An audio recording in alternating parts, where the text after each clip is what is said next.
This is the Poison Terminator podcast. My name is Carlo Diolim. Today, on this first episode of 2019, we will be talking about a book entitled What the Eyes Don't See. This book is about Dr. Mona Hanna-Attisha, who helped unravel the water crisis in Flint, Michigan. She's my guest today. Dr. Hanna-Attisha is a pediatrician, scientist, and activist. She has testified twice before the U.S. Congress, was presented the Freedom of Expression Courage Award by PEN America, and named one of Time magazine's 100 most influential people in the world. She's currently an associate professor of pediatrics and human development at Michigan State University College of Human Medicine. Welcome to the show, Dr. Mona. It's great to be with you. Dr. Mona, why did you write this book? I wrote this book for many reasons. I started writing this book over 2 years before it came out, and I knew I needed a way to put a spotlight back on Flint. The story of Flint is a long-term story, yet the nation's attention fades over time. So I wanted a way to remind folks that Flint is still here, Flint is still a crisis, and you need to remember that Flint's still going on. That's one reason. And I think the bigger reason that I wrote this book is to share that the story of Flint is not isolated. What happened in our city where I am sitting right now is not terribly unique. And it really speaks to the larger crises that we're in throughout our nation right now in terms of issues with democracy, where democracy is being taken away, where the voices of people are being suppressed. It's also a larger story about environmental injustices. Flint is probably the most egregious environmental injustice of this new century, but it's a long-standing issue, and to this day, communities of color, predominantly poor minority communities, disproportionately suffer from the burden of environmental contamination. Flint is also a story that resonates today in terms of the disrespect for science. Basic science was ignored in Flint, the science of public health protections, of water chemistry, of children's blood. And that is a story that we hear about every day in terms of the denial of science and the disrespect of science in regards to climate change and the very regulations that protect our air quality and our water quality at the EPA. But most of all, I wrote this story because it speaks to fundamentally how we treat each other, and especially our most vulnerable and our children. You can turn on the news every day and you hear how terribly we are treating our children, be it separations at the border, deaths at the border, incarceration rates, school shootings, child poverty rates. These fundamentally are policy choices and how we are treating our children throughout this country. So I wrote this book to share that the story of Flint is not isolated. It speaks to larger crises throughout this country. But I wrote this book to remind folks that everybody is a powerful person, and all that we have to do is open our eyes to these issues. It's not enough, though, to be awake and alert, that we have to act. And then when we do act, we can make things better for our communities. How did you discover that there was lead in Flint drinking water? Yeah, so I actually did not discover the lead in the water. What I discovered was the lead in children's blood. So I had heard really very randomly, well, quite due to serendipity, that there was lead in the water. I'd heard a lot of complaints about the water, color and odor and taste and bacteria and all these different issues about the water. And I was reassuring my patients who were coming in and with concerns, they were asking, should I be, mixing my baby's formula with this water? Should I be bathing my child with this water? Are you sure I should be drinking water instead of pop? And I was very much reassuring all my patients that the water was okay because, how could the water not be okay? This is, the 21st century. It's America. There's laws and regulations. So for a long time, I thought the water was okay until really by randomness, I heard in the late summer of 2015 through a high school friend who knew a lot about drinking water, that the water wasn't being treated properly. And because the water wasn't being treated properly, that it was so corrosive that it was eating up the lead that was in our plumbing and that we would have lead in our drinking water. So when I heard about the possibility of lead in the water, that's kind of really what began my charge to see if that lead in the water was getting into the bodies of our children. So in very kind of rapid pace, conducted the research to see what was happening to children's blood lead levels. And that's very much what the book, it's a first-hand account of this discovery of the elevation in children's blood lead levels and how that was then revealed. How did you feel when the state questioned the results of your study? Yeah, so when we found when we did this research, we did discover that yes, there was an increase in children's blood lead levels. There was nothing happening outside of Flint, and in the areas where we saw the greatest increase in the water lead levels, we also saw the greatest increases in children's blood lead levels. So I shared this research at a press conference, which is not what we do in academia. We publish and we present, but really our children had no option. These results had to be shared as quickly as possible. And then after I shared those results, the state attacked me and attacked that research. And this was a continuation of really attacking anybody who had raised concerns about the water. So moms and activists and pastors and journalists and water scientists, anybody who was concerned about this water and had raised their voices had been attacked and denied. So I was anticipating, being questioned, but nothing can really prepare you when really every arm of the state tells you you're wrong, tells you your science is wrong, and really questions your credibility. Why is it important to detect and eliminate lead in the environment before a child is exposed? Yeah, so, my research, which found the increases in lead in children's blood, never should have happened. We never really needed evidence of children being poisoned with lead. This crisis, never should have started, but it should have ended when we knew that there was lead in the environment, in our water. In the field of public health, we're supposed to practice something called primary prevention with lead. Children are never supposed to be exposed to lead because the only treatment is prevention. It's an irreversible neurotoxin with no safe level. So our efforts really should be at the environmental level, yet to this day, and also in Flint, we continue to use children as detectors for environmental contamination.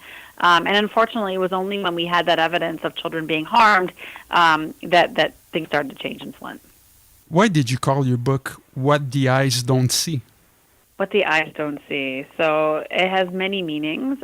It is the quite literal. We don't see lead in water. It's invisible, it's odorless, it's tasteless. We also don't see the consequences of lead. It's known as a silent pediatric epidemic. Children don't present to clinic with like purple spots or, hair loss or different issues because of lead. I wish they did. It's something that we don't see often years, if not decades, if not generations later in terms of the impact on behavior, on cognition, and really altering a life course trajectory. But the title it means even more than that. So what the eyes don't see really refers to people and problems and places that we choose not to see. Flint was ignored for so long. People are like, "Oh, that's Flint. That's over there. That's not going to happen here. That's those people." And we often turn a blind eye to problems that we don't want to see. Yet the title also refers to our necessity, our responsibility as humans to open our eyes to these injustices that are happening all around us, not just in Flint, but all around us, and the necessity to act on those injustices. Do you think that lead exposure is under-recognized by medical professionals? Yeah, I think so, primarily because, doctors are very myopic. We often only see what's in front of us, the acute symptoms, and we often fail to recognize the social and the environmental impacts of these things like lead, things like poverty. There's a poem that I include in my book, which really kind of speaks to the social environmental issues that doctors often fail to recognize. It's called A Worker's Speech to a Doctor. It's a poem from 1938 that I give to my pediatric trainees, and this is what it says. When we're sick, we hear, "You are the one who will heal us." When we come to you, our rags are torn off, and you tap around our naked bodies. As to the cause of our sickness, a glance at our rags would tell you more. It is the same cause that wears out our bodies and our clothes. So doctors, we're often not trained to recognize these other symptoms, the symptoms of poverty and poor nutrition and unsafe housing and poor neighborhoods. And we increasingly know in the literature that these social determinants of health often play an even larger role in the lives of our children than really any medication that we can prescribe.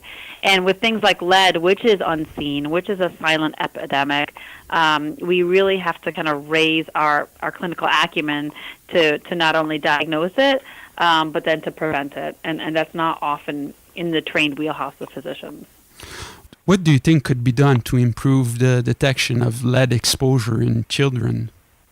Yeah, so like I said earlier, I don't want to improve the lead detection in children. I want to improve lead detection in our environment. I want us to focus on primary prevention. I want us to stop using children as detectors of environmental contamination. So in Flint right now and in many other communities, there are renewed efforts at this primary prevention to detect lead in the environment before children are exposed. So, for example, Michigan was the first state to receive a waiver from Medicaid that allows us to do home investigations and abatement irrespective of a child's lead level. So now we can check a home, we can look for lead, and then we can get that fixed. And these are using healthcare dollars, and that's usually triggered by a child having an elevated lead level, but now it's just triggered by a child being on Medicaid. So our focus needs to be checking lead in our paint, our soil, our dust, and our water before we ever find it in a child. In the book, you mentioned that you had roadblocks from state health departments when you needed blood lead data for your study. What do you think could be done to improve access to scientific data for researchers that are in a similar situation as you were? Yeah, so physicians... like I said, we only see what's in front of us. So I see the patients that I treat, and that I have, partners in my practice, and there's other docs in the community. We don't have access to that bigger population level data that can detect trends like what was happening in Flint in terms of an increase in elevated lead levels. So that data is part of surveillance programs. And we have a surveillance program for lead, just like we have surveillance programs for flu and HIV. So it helps, those folks in public health look at that bigger data and look at trends so that we can act responsibly and timely and in a timely manner. I tried to get that surveillance data, but the state and the local health departments weren't willing to share. So that's when I had to go to our clinical data. And fortunately, the clinical data that I had access to was a pretty large sample size to be able to make these population level statements. But we need better systems so that anybody who has a question, anybody who is curious, can tap into these larger data systems in a timely manner to get them addressed. But is there a measure that you think that could improve the system? I think I'm grateful. The system that we had here, where I did my research, everything was electronic. So fortunately, we had gone to, for example, an electronic medical record, which enabled me to get that data very quickly. So I think that's one of the first steps, is for this data to be in an electronic platform, but also in a platform that's shareable and that is easy to access without patient protection issues.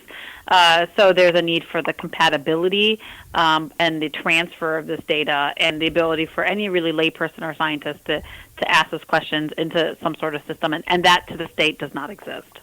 Is there anything that should be changed in how health advisories are communicated by public health agency to the general public and medical providers? Yeah, I think absolutely. So one of our goals, the goal that I had when I released this research was to get a health advisory to alert the public that there was something wrong with the water, and to take precautions. So in medicine and in public health, we are governed by something called the precautionary principle, which is really to err on the side of caution. Yet for so long in government and industry, we have been ruled by something called the keyhole paradigm, which is, prove harm first, and then we'll do something about it. This is how really industry has manipulated not only the history of lead and lead regulations, but many of the regulations that govern toxic chemicals. It takes painstaking scientific research to prove something is not safe, whereas really we should be governed by, what is best for children and how to protect children, especially their development. So in terms of health advisories, unfortunately, it took evidence of that proof of harm to get some sort of declaration. It never should have been that way. Our advisories and what we do to especially protect children should be governed by this precautionary principle, where we put the development of children, the health of children, before a lot of the scientific unknowns. In the book, you mentioned that physicians should train in public health. Why is that? Yeah, so fortunately, I often say, I was the right person at the right time with the right background and the right team and the right training to do this work.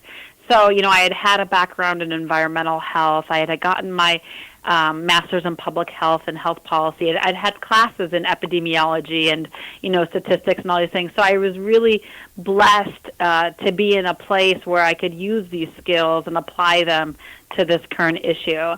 However, if you look at the literature, most physicians, when they graduate, have maybe an hour or two of environmental health training and maybe an hour or two of public health training.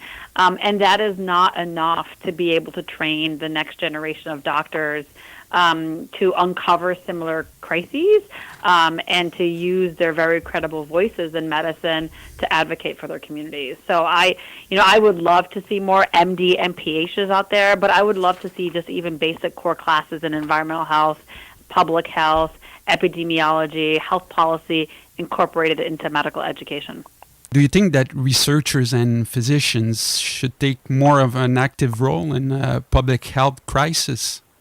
Absolutely. So I was one of the co-chairs for the March for Science, and my role there was to say exactly that so often doctors and scientists and academics, we get so cozy in our ivory towers and in our classrooms and in our hospitals and in our clinics, and we fail to step outside when there's a crisis because it's uncomfortable and it scares us. However, it is our obligation to take that step, to take that very risky step, and to be in those uncomfortable spaces, but to use our very credible voices to work hand in hand with our communities. They are desperate for our voices. They are desperate for our credibility and our partnership. Yet we have isolated ourselves in these places, and we've failed to do that. And that's not, I talk about the purpose of science in this book, especially in reference to John Snow. So science is not meant to rack up publications and promotion and tenure and all these different things. The purpose of science is to benefit the public good and to improve our communities. We need to remind ourselves why we went into these fields, especially the field of medicine, which is ultimately to serve and really stay true to those oaths. In the book, you mentioned that when you were younger in high school, you were a environmental activist. Do you think that students in graduate school or at the bachelor level or in medicine, should they get into environmental organization, participate in activism activities? Absolutely. So I credit a lot of my ability to do what I'm doing right now to having that that core foundational training and involvement in community organizing, being an environmental advocate, and participating in the civic process. And I think any profession that you go into, you should be engaged and involved in what matters to you. I'm not telling everybody to go out and find an environmental issue, but go out and find what you're passionate about. Is it women's rights? Is it gender equality? Is it, climate change? Find something that you feel strongly about, and be involved and be passionate. We can all be activists in different ways. A lot of our science is a form of advocacy. A lot of authors, writing this book was a form of advocacy for me as well. So advocacy can come in many different ways. It's not cookie cutter, but it's important for people to step out of their disciplines, and to see kind of other folks in the community that are doing very similar work. One of the lessons of this book is the power of team and the power of finding and working with people who are different than you. As a pediatrician, I thought that we very much had a monopoly on caring for children. Like, who cares for kids more than pediatricians do? But I was so proven wrong, because there was, an environmental engineer who probably cared for kids more than I did, and as did that journalist and that teacher and that mom. So often we silo ourselves and we become hyper-specialized, and I think it's really important for issues like this for us to kind of to become more well-rounded, and when we do that, we'll be exposed to folks and grow our network who really care about the same things that we do, but in different ways. What were the measures taken to reduce the levels of lead in Flint water?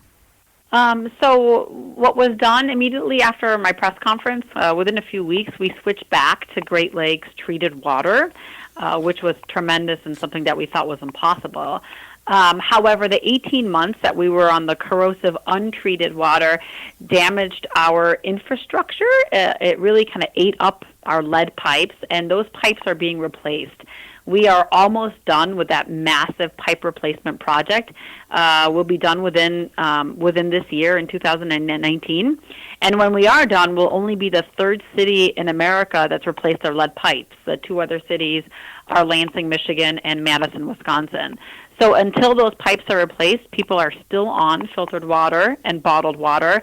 The filters are lead-clearing filters, and then the bottled water is also an alternative. And people are on those precautions because that infrastructure work, earth shaking, digging up pipes work, whenever that happens, it displaces the lead scale that's underneath, and that can increase the risk of lead exposure. So that's why those precautions are in place during this pipe replacement work. What do you think is lacking in the EPA law and copper rule to fully protect people from lead exposure? Oh, there's so much lacking. So the governance of lead in water in the United States is through the Lead and Copper Rule, which is part of the Safe Drinking Water Act. It has not been updated in over a decade. And the standards in that rule are not based on health. They're based on the feasibility of a water utility. So they're grossly outdated, just like the lead standards in paint and dust and soil. All of these have not caught up with the science, which we now know says there's no safe level of lead.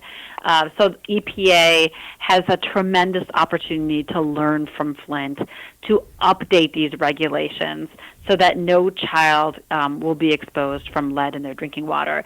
Yet they have failed to do that. And because they have failed to do that, states and municipalities and school districts on their own are going above and beyond that federal standard.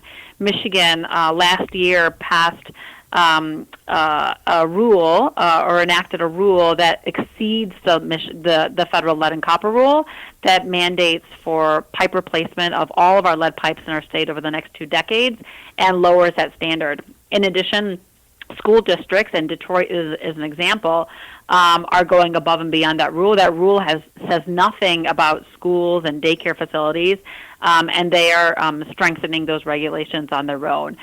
So there is a significant need for stronger regulations, and unfortunately the political climate right now is to weaken regulations. So there's a lot more advocacy that needs to be done. You are the founder and director of the Michigan State University and Early Children's Hospital Pediatric Public Health Initiative. Tell us about this initiative. Yeah, the Pediatric Public Health Initiative is a partnership between Michigan State University and Hurley Children's Hospital that was created, after the recognition of this water crisis to improve outcomes of Flint children. When we realized that we have this population-wide lead exposure, and this crisis was so much more than just about lead. There were skin issues. We had a Legionnaires outbreak, but really it was a crisis of trauma. It was betrayal and lack of trust and fear and anger and guilt and anxiety and stress. And just those emotions we know can lead to poor outcomes. So we have really conceived of this crisis as an added toxic stress to a population really already rattled with so many toxic stresses, be it poverty or exposure to violence, lack of nutrition, crumbling schools. So Flint, like many cities, has so many toxicities that our children are exposed to. So when we recognized this and the added burden of this crisis, we created this initiative, working hand in hand with our community partners to holistically invest in the lives of our Flint children. You know, science was denied in this crisis.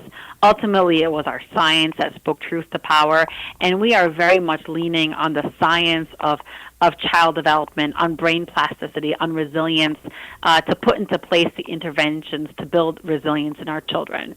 So that's what this initiative is all about. It is about improving outcomes of Flint kids. We've been able to do that through so many community-based interventions, such as an increase in home visiting programs and 2 brand new child care centers, breastfeeding support services, nutrition support, Medicaid expansion. So the list really goes on of health and education and nutrition interventions that we know have evidence-based, they're all evidence-based interventions that promote children's development. We also hope through this initiative and through other efforts like the Flint Registry that we can share what we are doing here in Flint with other communities. You know, like I said in the beginning, the story of Flint is not isolated. There are kids all over this country, black, brown, white, rural and urban, who wake up to the same toxicities. So we hope to share in a very data-driven way our outcomes and our interventions and our best practices with communities all over to improve their outcomes. And it's already happening. Our clinic here in Flint, which is atop our farmers market, for example, we give every patient a nutrition prescription that they fill in our farmers market for fresh fruits and vegetables, recognizing, the tremendous food insecurity and the access issues to great nutrition. Because of the success of our program here, our U.S. Senator Stabenow, put the nutrition prescription program in the U.S. Farm Bill, which is now law, and now that is a program that is available for the entire nation. So this is one example of how what we are doing here in Flint, we hope to export to other communities. We want Flint not to be remembered as the story of crisis, but really as the story of this model recovery, and that is what we hope to share with this initiative. How's the water quality in Flint right now? Yeah, so Flint is still on water precautions. We are still on filtered water and bottled water until our pipes are completely replaced, and that should happen later this year. What made you want to be a pediatrician? Pediatrics is, I think, is a very unique medical specialty because it very much bridges medicine and public health. I've always been passionate about prevention and advocacy. As a pediatrician, being an advocate is in my job description. So it was a natural fit for me to the field of pediatrics because I always saw my role beyond that one-on-one clinic visit, but really being able to step back and affect children at a bigger population level. The name of the book is What the Eyes Don't See. Dr. Mona, thank you so much for being with us on the podcast today. We appreciate it. Carlo, thank you for having me. It was great to be with you. That's all for today. I'm the Poison Terminator. I will be back with another episode. Thank you for listening and have a great day.